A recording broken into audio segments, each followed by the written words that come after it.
The following is a local resident producer's program. The program content is the sole responsibility of the producer and does not necessarily reflect the views or policies of Oshkosh Media, the City of Oshkosh, or Time Warner Cable.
Hi everybody, welcome to another edition of Eye on Oshkosh. I'm your host, Cheryl Hentz. You all know that, I'm sure.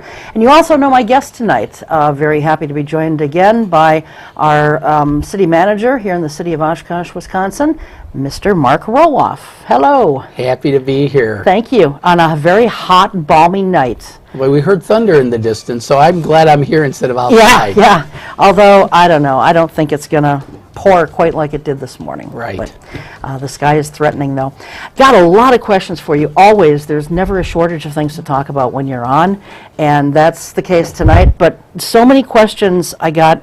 Social media is wonderful, isn't it? Yes, it is. Tons of questions. And I want to make certain that we have time for these. So I'm going to start with these first, and then we can get into my stuff and your stuff, because I'm sure you've got things that you want to talk about too. So the first one is, I want to know, and I'm not going to say who these are from, but she says, I want to know what is being done in the city to A, help people of color feel safe and welcome here, and B, make sure ours is not the next city where the press reveals that we have a problem with police brutality. What is already being done about these issues, and what more can we do? And I would just add to that, Mark, it's not just about people of color. You know, it's about people of gender, it's about people of sexual identity and sexual orientation, about people of color. It's, you know, anyone who's in a minority. So I would add that to this very well thought out question. So the council just had a workshop on this topic probably 10 days ago. The council had given me direction to do a study on the creation of a diversity coordinator position. Some communities have done that. And I had staff do some research for me, and I also did a little research on myself. And it was interesting because when you talk about diversity, it's kind of the issue you raised, and I found a wonderful graphic of an iceberg with, you know, above the water level, visual items that people can obviously notice a difference in someone. You know, race is obviously one that you can see, but then there's also a lot below the line, whether it's socioeconomic status, gender identity, sexual orientation, physical handicaps, religion. I mean, all those things that you don't know by looking at somebody necessarily. Right. And so that was a real eye-opening issue for council, and I thought it was such a good graphic that I keep using. I should have brought it if I'd known that question was coming out of the gate. But you can always take a look at the workshop that was done. It's online with Oshkosh Media and whatnot. And when was the workshop held, Mark? It was just held on July 12th. So just look up online, and it's right there. Okay, so for anyone who wants to do that, just go to the city's website. Well, actually, I think you'd go to Oshkosh Media's website. Oshkosh Media. Yep, oshkoshmedia.org, is it? Or is it now a .com? Because you guys just changed things. I think it's still .org. Okay, oshkoshmedia.org. Go to the website, look for Oshkosh Media, you'll find it. Yeah, there. And then you can go into the section where they have, you know, past workshops, past council meetings, past school board meetings, whatever, and you can just stream it that way and watch it. So the workshop that City Council had on July 12th. And so what was the, what was the outcome of that workshop? The workshops never have an intention of any action taking place, but what I provided the council with was a range of what other communities are doing, and there's a whole bunch of different things. But I also reported there was a citizen survey that was done this year, and we had a question, a new question. We sort of have what I call a bonus question each year, and it was about the specific diversity coordinator position, and that got overall it got a negative response to it on that question alone. But quite honestly, that's not much different than some other questions we've asked in the past in terms of a solution. Do you want us to spend more money? Because when you ask people if they want to spend more money, typically the response is no, we don't want you to spend more money. And there were comments about that. But we've had another question that has existed in this survey since we started it in 2009. And the question is pretty much to this question here: how well do you feel Oshkosh does as being a welcoming place for people of diverse backgrounds?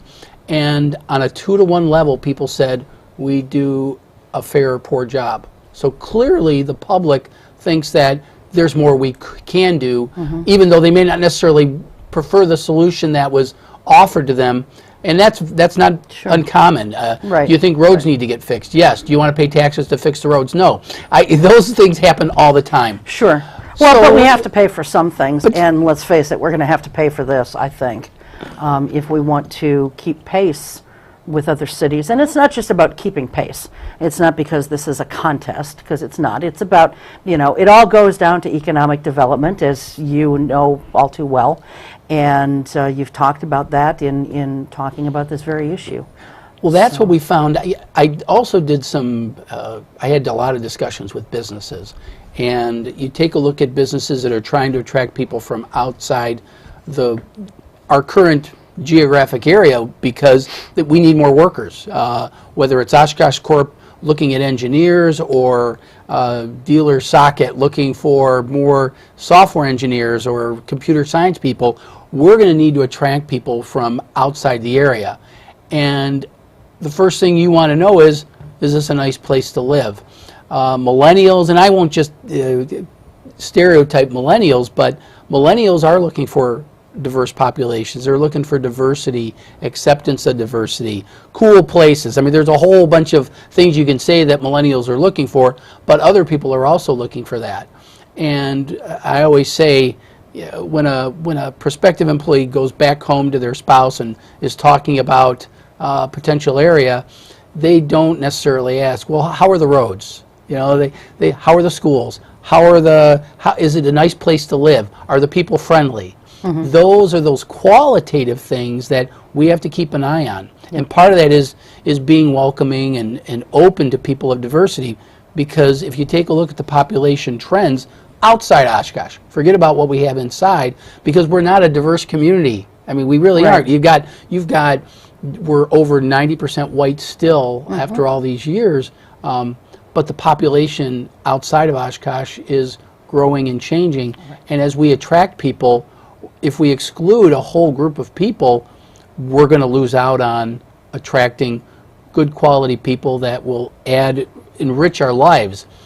That's the economic item that I think will capture people's attention, and that's where I think we need to look at. So there's a lot of different people that have opinions on the position itself, but we cannot bury this issue any longer. We really have to have an open and honest discussion about how we're going to do this. Is the position one, Mark, that is still being looked at as being shared with possibly the school district and possibly with the county or whoever, or is it? I know in the city of Appleton, theirs started a long time ago with the police department, and then from there it moved over to City Hall, and I think it moved into the mayor's office first, and now I believe it's in the economic development department of the city of Appleton. So it's kind of relocated itself a little bit, but it started within the police department. do you think this will be a shared position, or do you think it'll just be a city-created position, or is that too soon to tell yet? It's too soon to tell. I don't have a feel for where the council's going to go on this. At a minimum, the genie's out of the bottle, and you can't put it back in. So we need to have that discussion about where we go next. We had what was called a Human Relations Council 25 years ago, and it was disbanded about 10 years ago, and I think it was like, oh, we really don't need this. Well, I think times change and perspectives change, and I think now we need to revisit, do we need a group of citizens to help guide us through this process? And I think that that's one of the things we need to take a look at. And I'm getting inklings that is something that they want to do. The other idea that I threw out for council is, we've been doing a lot of stuff with neighborhoods, and we're really pleased and proud of that. And part of it is to engage the public. Well, when it comes to diverse populations, there's not necessarily a neighborhood for that. But we know that there are social circles, informal or formal, that exist. And I think we need to reach out to diverse groups and say, what can we do to make you feel more welcome? What can we do to better serve you? We do that exactly with neighborhoods. So taking that analogy and applying it to diverse populations rather than just a geographic area. And there was some intrigue about that. It wouldn't necessarily be the same thing, but how can we reach out to any group that might feel underrepresented? Sure. And I know that person's question, talked about police brutality, which fortunately, proud to say as a native of here, we haven't had any of that. We've never had any of that here. And pray to God that we never do. But I know, that's probably what the police department's doing about it. That's probably more a question for our new chief, who's been on the job, 6 months. I was going to say, it's probably getting close to 6 months now. Hard to believe how fast the time goes. Yeah. But, I know from watching him at some of these workshops and just talking to him personally that he totally believes that we need to be open and welcoming, and I'm sure that that's the message that he's imparting to his officers. One of the things that Chief Smith said during that Unity Walk that he organized within 3 hours, it was right after the tragedy in Dallas, and he said, we need to do something, Mark. I'm just going to reach out to a few people and see if we can just do a walk to say, look, we're a unified community, and we need to continue to communicate with one another. And within 3 hours, we had 200 people organized in Opera House Square to do that walk. Not a march, not a protest, nothing more than just we're a united community. There's no guarantee that we won't have some issue that could blow up. One of the things Chief Smith said, which I thought was just wonderful, is when you know somebody, you develop a relationship with them, and you're less apt to have a conflict. And when you do, it's with a friend, not a stranger. Let's become friends. And so he just said, first thing, just go over to somebody you haven't met with. A very simple gesture, and it broke the ice with everybody that was there. And that's the ongoing issue we have. You just can't say, oh, we did it, we accomplished it, let's pat ourselves on the back. It's an ongoing thing. We know we haven't reached everybody in the community. There's 66,000 people. Right. But we start, and we start at small, but we need to reach out to our various groups, whether it's religious or race, sexual orientation. It doesn't matter. We need to reach out and make sure that we're connecting with people. If nothing more than just find out what's going on. Yeah. Listen to them. And I think that, his predecessor, Chief Scott Groyle, who retired in January, his starting the community policing, the neighborhood policing concept, almost like the cop on the beat kind of thing. That, I think, helps too. I mean, I don't know about these bigger cities where some of these tragedies are taking place. I don't know if they have that kind of police mentality or not, but I think that is certainly something that's a good thing toward going a long ways to solving some of these problems or prevent them from happening. I think Chief Smith has taken the mantle from Chief Groyle and just is taking it to the next natural step. We have to keep that dialogue going. Even when we think we're doing better than some other places that have had these tragedies, we cannot get complacent. We have to continue to do that until we can magically know all 66,000 residents of the city. I mean, that's an impossible expectation, but that's what we work towards, is to get to know more and more people and develop a network and develop confidence and relationships, whether it's on an individual basis or with a group basis. But we have broken down the city into 152 distinct areas, and we make sure that there's a police officer. Now, we don't have 152 police officers, right. But we make sure that each of those areas has an assigned person so that they know. And they'll walk the streets. They'll knock on doors and say, "Hi, I'm Officer so-and-so, and I just wanted to say hi." And first thing you see a police officer at your door, you're like, "Oh my gosh, what's wrong?" "Well, I'm just here to say hi." Yeah. So well, that's a good thing. That "know us before you need us" mantra, I think, is still being carried through, and that's the whole idea. That's the whole concept. Great. Okay, another question. This person says, I was embarrassed last week driving a relative around town. I went to show them all of the nice things we have here, but the roads, well, you know how bad they are. It's something I find annoying and damaging to my car, but when showing a visitor around for the first time, I realized what an obvious eyesore they are, and how it gives the impression that we either don't have the money to take care of them, or we just don't care. We do, don't we? We do care, and we have some money, but we don't have unlimited funds. And as you know, and my gosh, how many times have we talked about this topic? We've talked about it a lot, and yet I'll admit I still complain about a lot of the roads in this city. You know, they're falling in disrepair faster than we can keep up with them. I think is what's happening, and I don't know what the answer is. You know, what should have been done is years ago when they were trying to keep taxes super low, they shouldn't have been doing that. They should have been fixing roads or putting money aside to fix roads. And so, you know, the conservative approach back then is biting us in the rump today. I think we're making progress. It's certainly not, if your road is in front of your house is not in good condition, I'm not going to argue with somebody on that one, because I think they're correct. Yeah. But if you take a look at it on the whole, we've got a great map, and you ought to have Public Works over here one time to talk about this. They've identified all of our roads. We've rated them on a scale of 1 to 10. That's a statewide standard.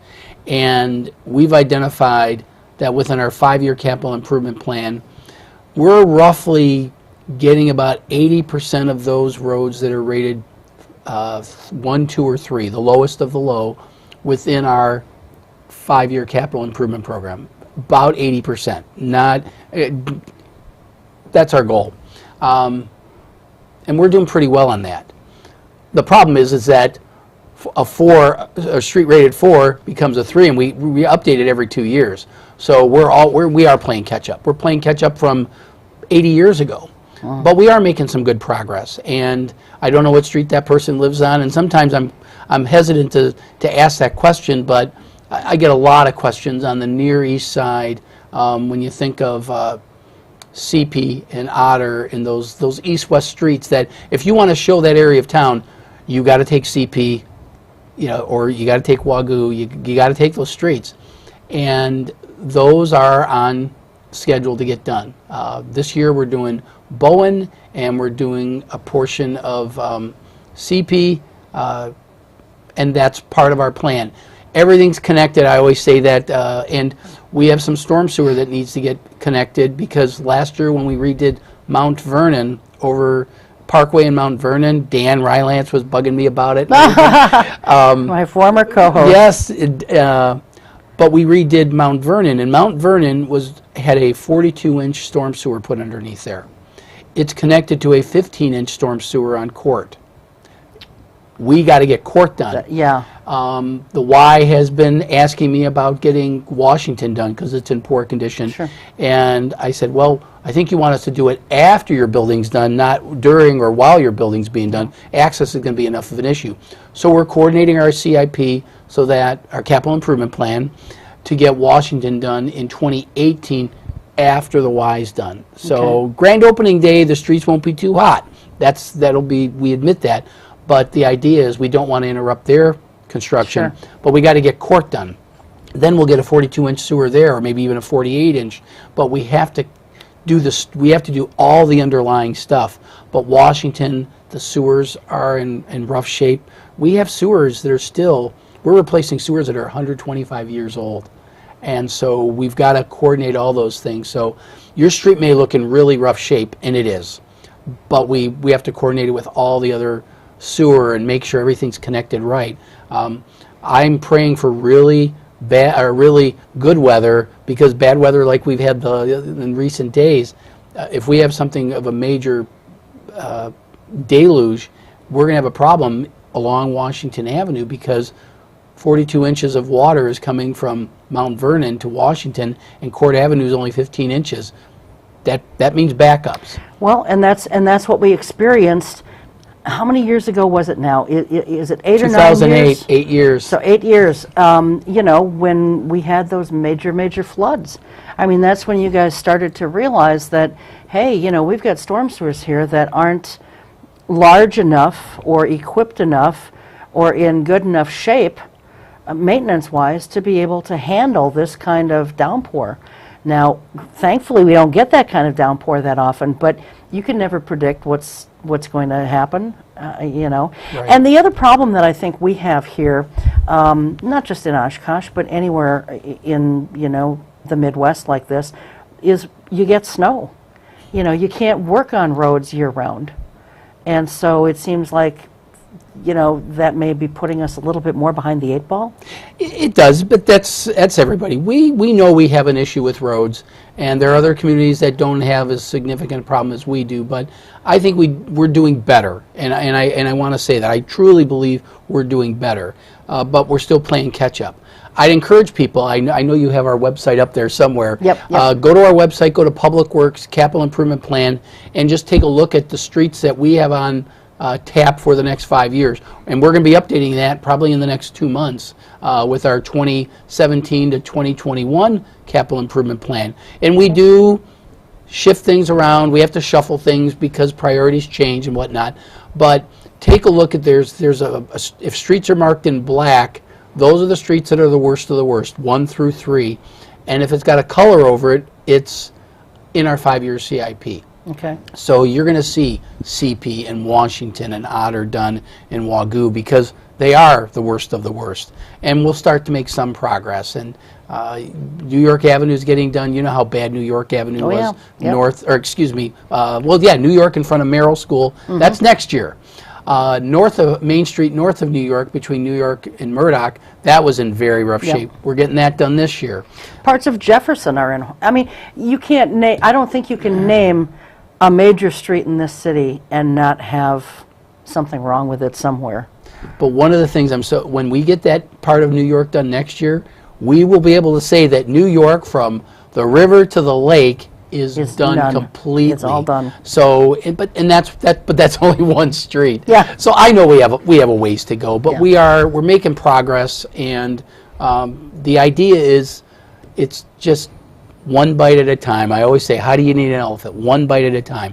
Next year, New York's going to be done. Okay. And that's going to be wonderful. Excellent. You mentioned something called dealer socket a few minutes ago, and that actually is in one of the other questions here. What are we doing to attract more corporate presence downtown in support of economic development beyond what is in City Center and dealer socket? What are our plans to keep pace with Neenah and Appleton? What is dealer socket, first of all, and then what are our plans? Sure. Dealer socket is a company that was formerly known as Dealer Fire. And that's a local company, and so that's a good starting point when you're talking about economic development. Dealer Fire was originally in a building at the corner of Division and Algoma, and they moved to a building, the old the print building. I can't remember the name. It's across from Peabody's. There's my point of reference. I'm sorry. Okay. I got to use a bar as a point of reference. Across what from else Peabody's. Can we do in a city It's where Oshkosh. we have this many bars, right? And they've expanded into that building and have over 125 employees. So the partial answer to that question is, attracting is a very difficult thing to do in economic development. What you do is you retain and help existing businesses expand, and you encourage entrepreneurship. We're very blessed to have the university here that has a program that specifically works towards getting entrepreneurs startups and things like that. So Dealer Socket, formerly Dealer Fire, were locally born and raised people that created that company and developed it, and it got bought out by a bigger company, but we still have a major presence. That's important. We have a great presence in City Center. The one example is For Imprint, and they're continuing to grow. And so what we have to do is talk to them, listen to them, what's going on. Parking is an issue for those guys because they keep growing, and they keep making their cubicles smaller in City Center, so they're not growing physically in terms of building size, but they're growing physically in terms of number of employees and attracting their great paying jobs. And Dealer Socket is hiring software engineers. Those are very good paying jobs, and those are the types of folks we want. So 80% of economic development comes from growing from within. So that's what we need to do. And the Greater Oshkosh Economic Development Corporation, GO EDC, they're out there talking to businesses on an active basis. For Imprint's expanding, Dealer Socket continues to expand here, and the next phase of that is really about aviation. That's one of the things we identified. Next week during the EAA convention, folks from GO EDC and city staff are going to be out there first talking to our existing businesses, because they're our best customers. They're going to say they're satisfied, they like it here, and if people say, what do you think about Oshkosh? I want them to say this is a great place. Maybe we got a road or two to fix, but we're a great place, and we need to send that message out. And so we're going to be talking to existing businesses, and then who do you know? And talk and use those existing businesses as references for other folks. We're going to do a little bit of unveiling of our aviation business park that's on the south end of town, adjacent to the airport. A great cooperative arrangement with the county and the city to meet the needs of whatever your aviation needs may be. If you need what's called a through the fence agreement, that you need to get in and off the airport, you can lease property from the county. If you don't need that, but you want a permanent place here, we the city can sell you property. So those are the types of things we're doing. And we have to discipline ourselves that it's going to be for aviation only, not get squirrely when we don't sell a piece of property for a couple years and then say, well, let's sell it to a mini warehouse that doesn't generate jobs. I mean, I love mini warehouses, don't get me wrong, but if you're going to invest a lot of money in a business park, let the private sector do the mini warehouse. I got so many questions yet. Where do we start? God. Just as I was heading over here, I made one stop, and someone, I got to talking with people, and they wanted me to ask you about what's happening with the 9th Street, with the roundabout, at the 9th Street and Kohler, however you want to pronounce it. They said there's something going on there. I don't know what's going on. I haven't been through there. What is going on? I got scoop for you. This is great. All right, excellent. I'm all about scoop. You're going to see that one was the most disruptive because of the roundabout. The Community Foundation has created a fund for what's called Taking Root, which is beautification. There's going to be a nice, beautiful Welcome to Oshkosh sign with the new city logo that's going to be there, and at 4 other locations. I can give you the other 3 of the other ones, and there's one yet to be determined. They're all in the major corridors to the city, and we're scrambling to get the one at 9th and South Park and Keller, right by, it's actually going to be near Hardee's.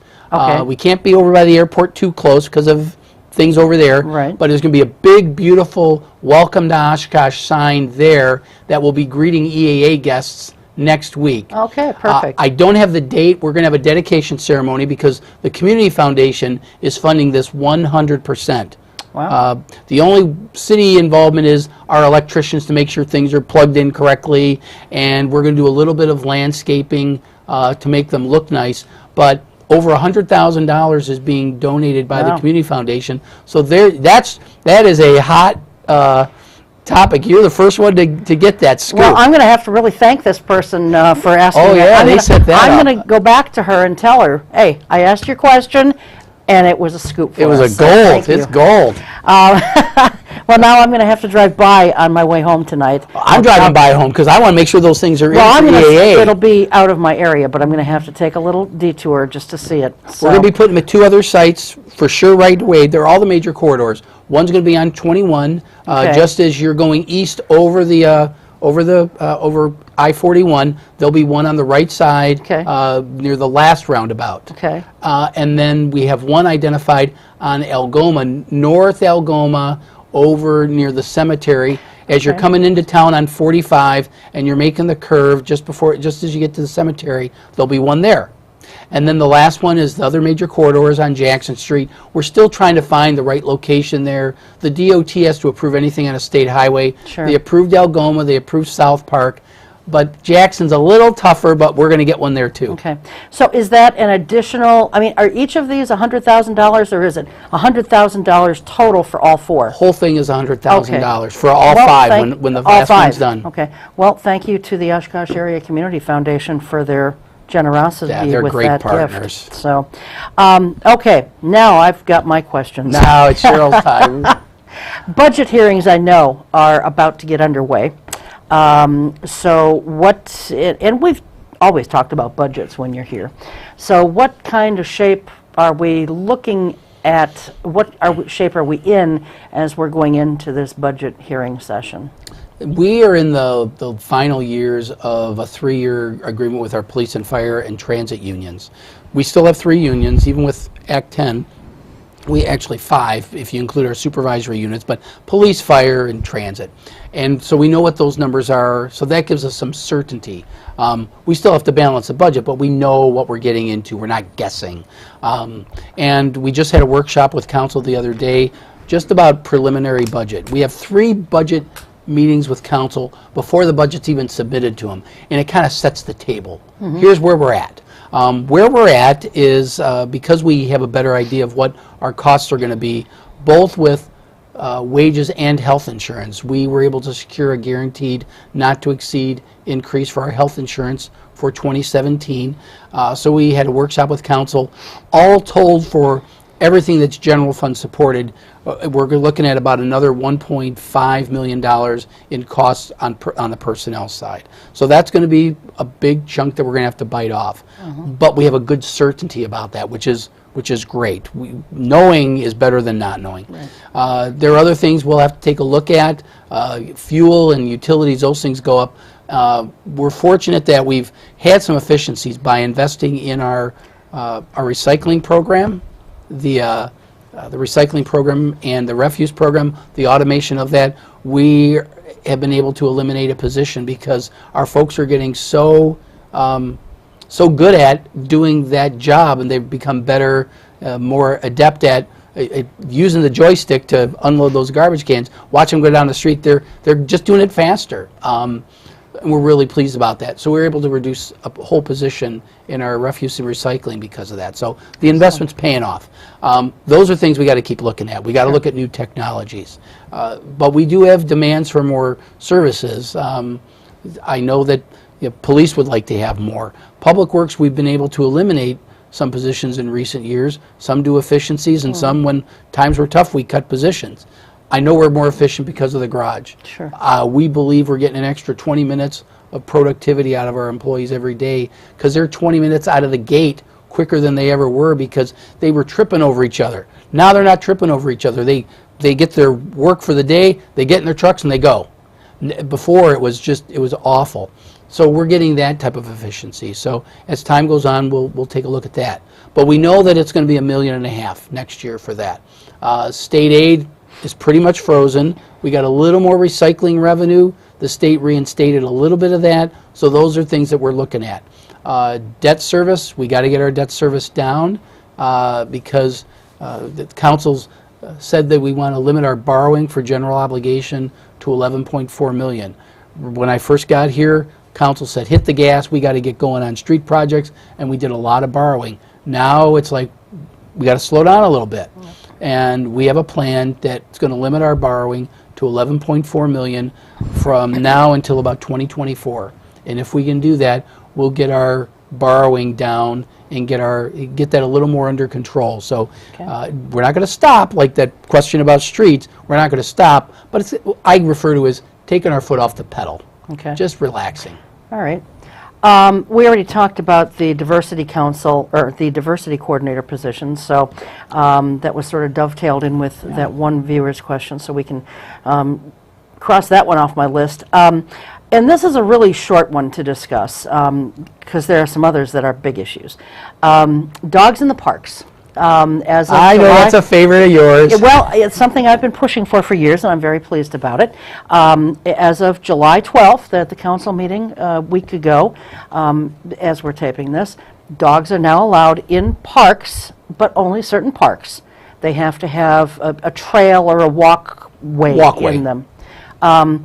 There are 9 parks, are there? How many parks are there that I think you know better than I do. But yeah, I don't really know. Oh, okay. Somebody had mentioned. That sounds somebody like a fair mentioned number. to me about 9. So Yeah. I don't know, but you know, and it passed 6-1. Lori Palmieri was the one who didn't want to approve that for whatever reason. I'm not sure what that is.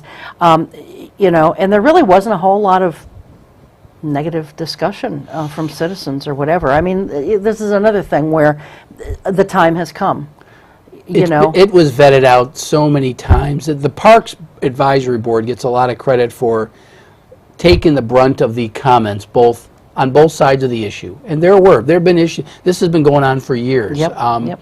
And we had a citizen survey a few years ago that was equally divided. But I think dog owners recognize their responsibility. And that's a big part of it. We got to be able to trust each other. So if I can tell anything to your viewers, if you're a dog owner, take this responsibility very seriously for the benefit of you being able to enjoy the parks, and of course the benefit of everybody who gets to use it. And I think the council took the Parks Board's input that the time has come and the public is ready to accept this responsibility. Yep. So I'm going to guilt you a little bit to be a responsible dog owner and pick up after your pet, and we'll see what happens. and you know what the sad part of it is the people who are going to let their dogs go in the park and they're not going to pick up after them are probably the people who are already letting their dogs in the parks before. You know, I That's think true. the better majority of pet owners, dog owners in particular here, you know, are responsible, and they take their responsibility seriously. You know, but I don't know. Hopefully, we won't have a couple bad apples who ruin it for everybody. That's what we hope. So, rental property inspection and certification program. This is a tough one, and I want to try not to get bogged down too much because there's so many more things that I still have, and I'm afraid we're going to run out of time. But this is something where the city is trying to put together an inspection and certification program where every 3 years a property has to be? Every 5 Every years. 5 years.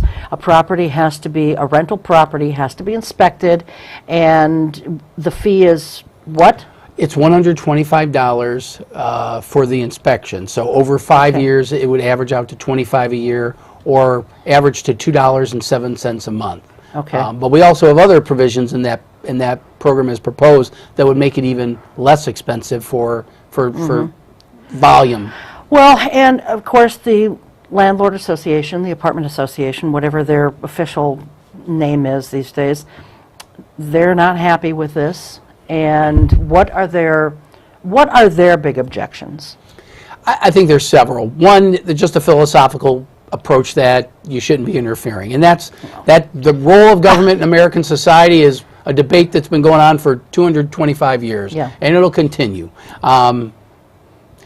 The other issue has to do with the uncertainty of what we're looking for, and the council deferred action on adopting the ordinance because they wanted to ask me, can you open the door a little bit and give an idea of what this would look like. So we're developing what we're calling a checklist. This is what our inspectors will be looking for.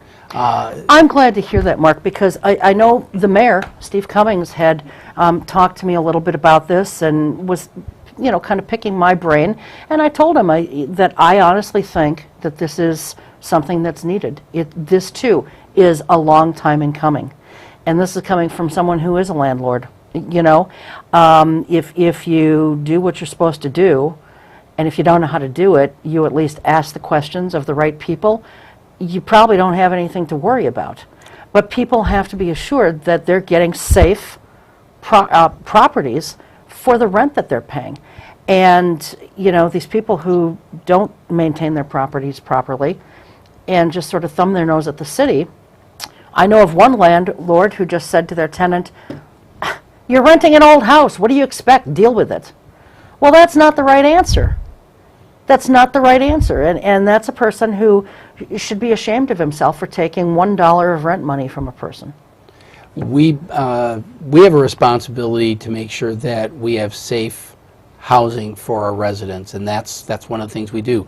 One of our core missions for any city is the health and safety of their residents. So that's a responsibility we have.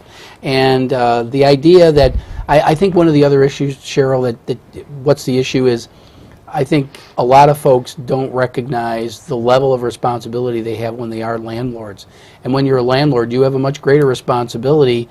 There are things that you can't do yourself that you or I can do as private property owners. Mm-hmm. If I need a permit, you got to get a permit. Everybody's got to get a permit if a permit's required. But there's some things that you can't self-perform as a landlord. You've got to get a contractor. That's the law.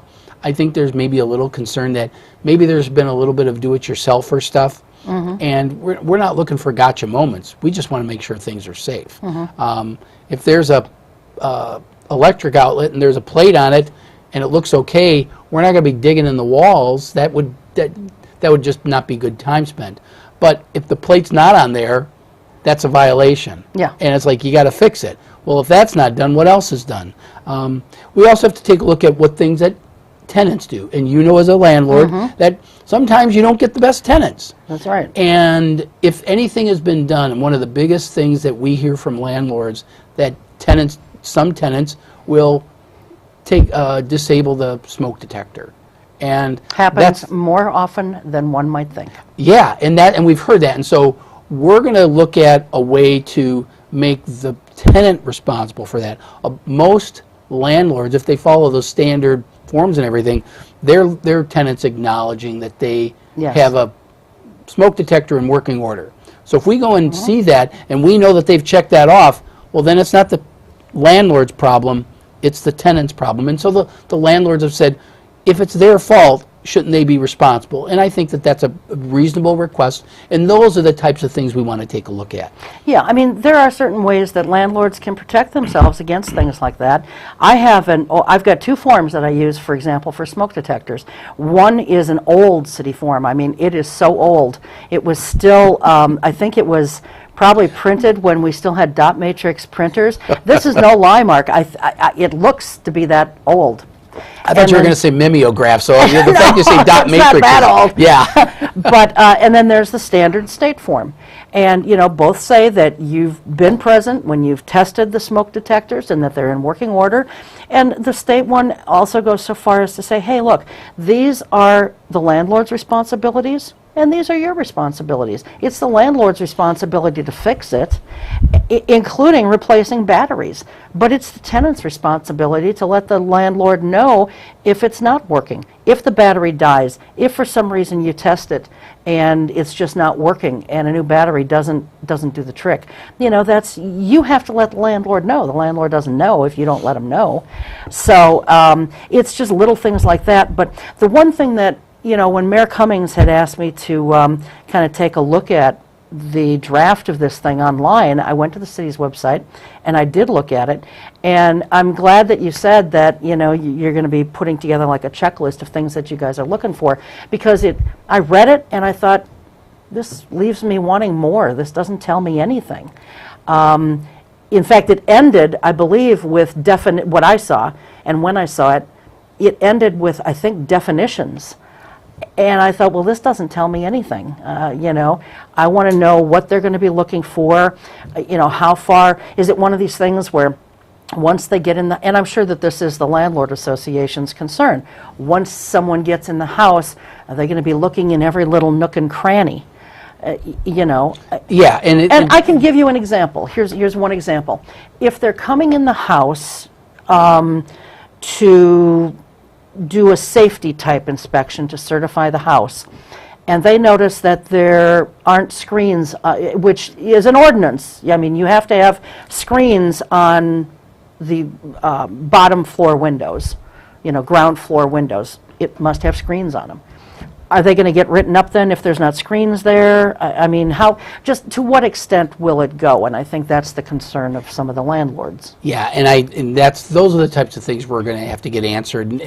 But one of the other things that we did, the original draft of the ordinance said we'll have a fine of 2 times the inspection fee. Now we're saying, in terms from a practical standpoint, if it's something like a screen, for example, we'll come back. And if you need a building permit for something, if you have to get a building permit to fix something, that building permit is the fee that you pay for the reinspection.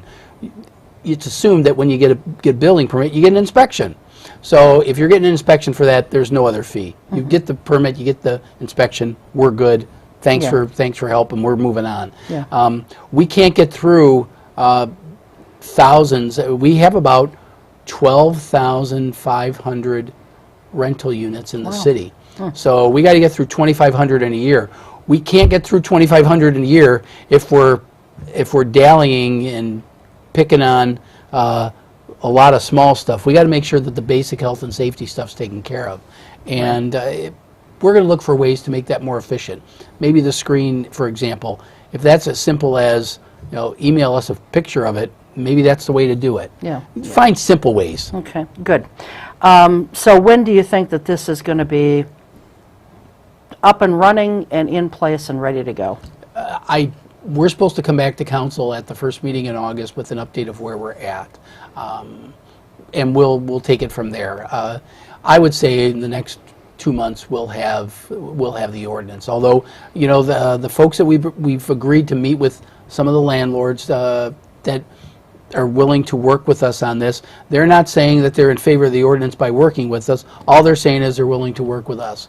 They'll probably still be opposed to it, Sure. and I'll respect that, but it's like, if it's going to happen, wouldn't you rather have a say in it, even if you disagree with us? Yeah, Just exactly. get in there. And that's tough because there's that inference that you're sleeping with the enemy type of thing. Yeah. And we certainly don't want to create that view, but we need to work together. So we'll see. And I don't think that all landlords, just like I don't think all tenants are bad, I don't think all landlords are bad either. Right. But I think that there's an awful lot of landlords out there who don't bother to know what the law is. I mean, I talk to a lot of people, and tenants and landlords alike, and this is just one example. There's so many tenants out there who say that their landlords have a clause written in their lease that they have to shampoo the carpets when they leave. No, that has been illegal in the state of Wisconsin since January 1st, 1999. You can't write that in there. And so you've got a lot of landlords who don't bother paying attention to the laws. They think, well, I got an extra property, I got the keys, I'll put out an ad on Craigslist or whatever, and I'm a landlord now. You better know what you're doing. You better know the laws. Yeah, there's so much. There's a lot of complicating factors, and I read somewhere that the average landlord, I think median landlord, owns about 3.5 units. So that says half of the landlords own less than 3 units. So there's a lot of people that just have 1 unit. Yep. And if they look at it like their house, it's different. The rules are different. You're required to do things, and people have to learn what that responsibility is. And it's like, you might think twice about being a landlord when you realize the rules. You got to know what you're getting into. Yep, exactly. But when it comes to building inspections and so forth, I personally know of some landlords who they've been given correction notices for some of their properties, and they've basically just thumbed their nose at the city and said, I'm not going to worry about it. I mean, what procedure is in place right now, Mark, for things like that to be re-inspected?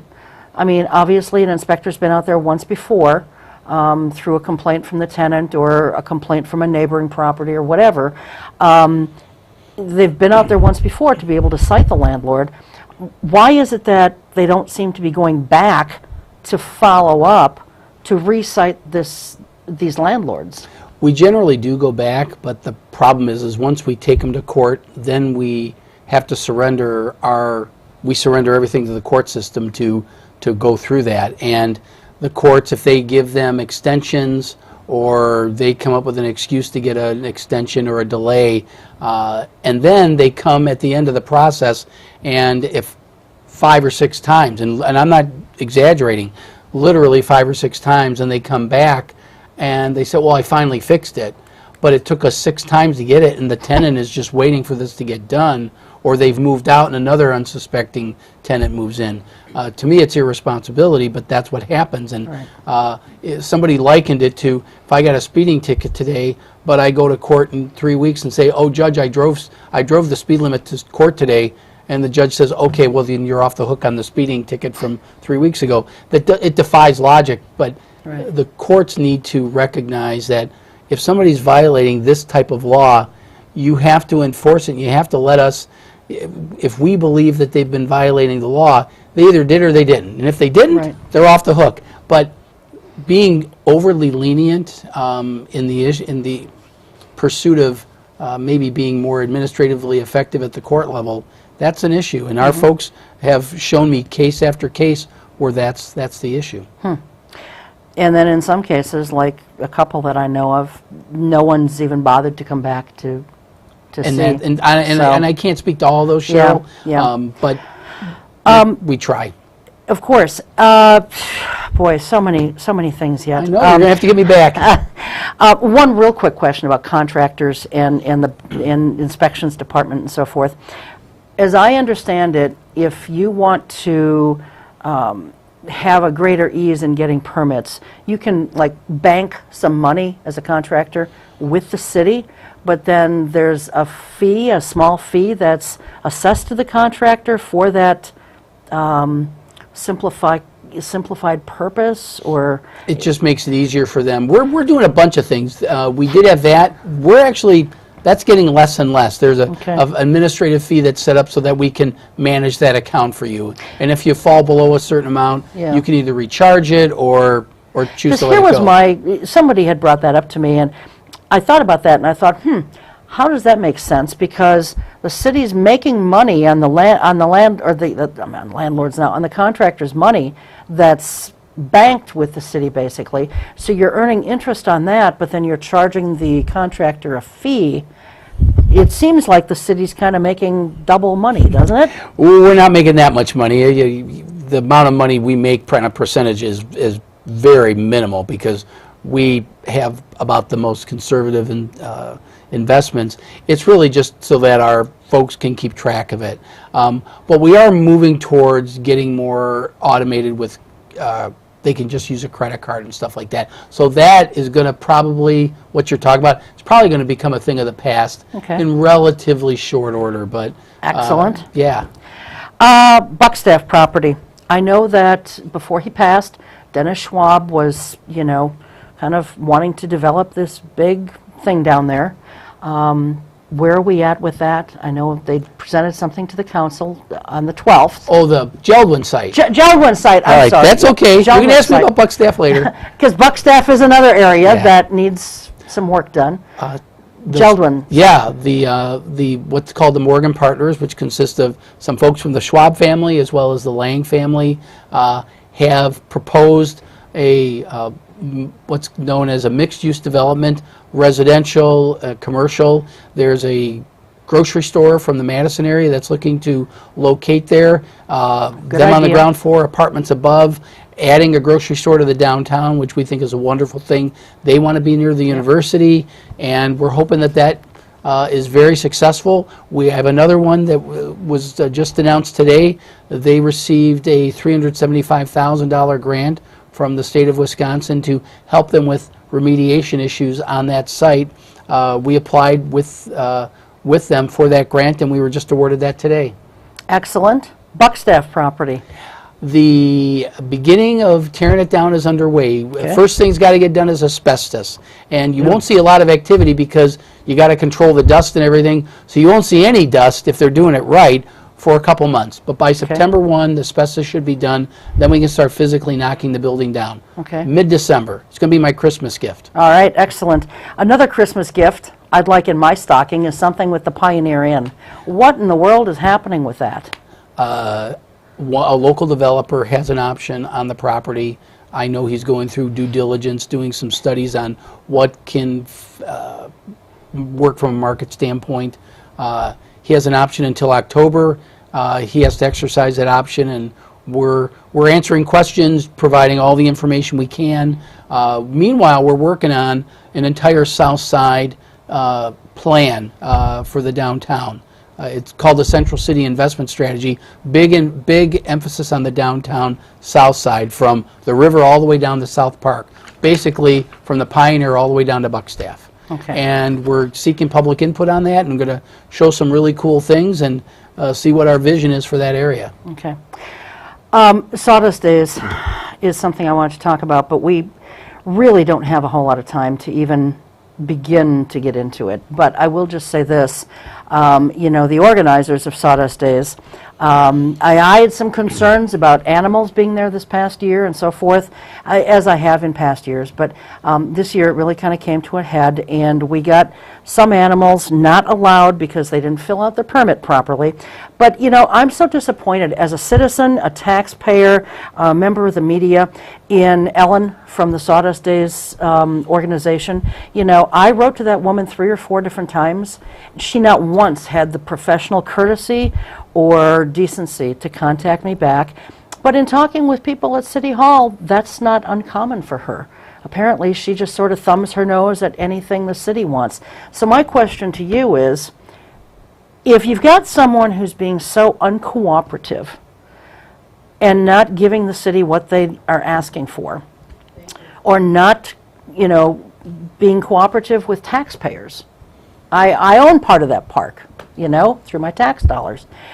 Why is their permit being approved? Just deny their permit in the future and be done with it. I mean, I know that there's talk about moving it out of the park anyway because it's become more of a carnival, and carnivals don't really belong in the parks. But why not just deny their permit if they're not going to play ball with you guys, so to speak? I'm planning to have to meet with them post-event and point out these list of problems. I think for the most part in prior years it was just kind of taken for granted and overlooked. And there were things that we weren't aware of. I mean, that animal display thing was never identified on the site plan. Now we have to address it. So between fees, there was a melee on the last night of the event. The animal issues. There were other violations. In violation meaning they never disclose it to us, so then we can't plan for it, and if there's something wrong, we can't address it. So we're going to identify all those issues and bring it to their attention. And the council may very well take a look at that and say, where's the trust issue? And so that's going to be an issue that's going to be very seriously looked at. where's the trust? Where's the cooperative spirit? And it comes down to a question of, you know, has it perhaps outgrown the park? Just like Country USA outgrew the fairgrounds. You know, I think that, and I'm not alone, I know of some other people who feel that it has outgrown the park. Maybe it's time for it to move on, and especially if they don't want to cooperate and, you know, be cooperative with the city, which they should be doing at a minimum. So those are a long list of things we're going to be looking at. I'll be sending you emails about some of my other concerns that we're not going to get to here because we are out of time. But we did cover a lot, and you know, we always do. We answered viewers' questions, and thank you for sending those over to me. So thanks for being here. Always a pleasure. Always. Always. And thanks to the crew. Thanks to all of you at home. And we will see you next time. Until then, take good care. Keep your eye on us. We've got our eye on Oshkosh.